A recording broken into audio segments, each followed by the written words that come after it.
जय श्री कृष्ण। श्रीमद् भगवद गीता श्लोक नंबर 4.31। यज्ञशिष्टामृतभुजः यान्ति ब्रह्म सनातनं न अयं लोकः अस्ति अयज्ञस्य कृतः अन्य कुरुसत्वम। ભગવાન કહે છે કે હે કુરુશ્રેષ્ઠ, અહીંયા અર્જુનને કુરુશ્રેષ્ઠ કહીને સંબોધન કરે છે ભગવાન. યજ્ઞમાંથી બચેલા અમૃતનો અનુભવ કરનારા યોગીજનો સતત સનાતન પરબ્રહ્મ પરમાત્માને પામે છે, જ્યારે યજ્ઞ ન કરનાર માણસ માટે તો આ મનુષ્ય લોક પણ સુખદાયક નથી, તો પરલોક ક્યાંથી સુખદાયક હોય.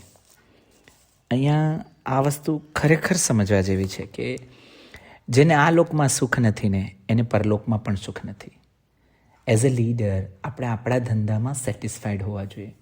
કોમ્પિટિટરની પાછળ ભાગ્યા જ કરશું, સતત દોડાદોડ કરશું, એ જીવન નથી, એ બિઝનેસ પણ નથી. આપણે શું શ્રેષ્ઠ કરવું છે, આપણી ક્વોલિટી કેવી રીતે વધારી શકાય એના પર ધ્યાન રાખીએ.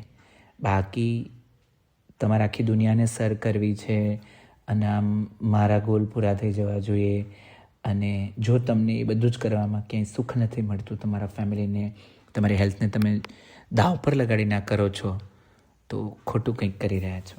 સો બીજું, ઈર્ષાભાવ. તમારી વાઈફ સુંદર છે કે નથી એ ડિફરન્સ નથી, પણ તમે બીજા સાથે કમ્પેરિઝન કરો છો. તમારો ધંધો સારો છે કે નહીં એ પ્રોબ્લેમ નથી, પણ તમે જ્યારે બીજા સાથે કમ્પેરિઝન કરો છો એ ખોટું છે. સો ભગવાન અહીંયા ખૂબ સરળ અને સહજ રીતે સમજાવે છે કે જેને આ લોકમાં સુખ નથી એને પરલોકમાં પણ સુખ નથી. મારું આજનું એ જ લર્નિંગ હું લઈને જાઉં છું. Thank you.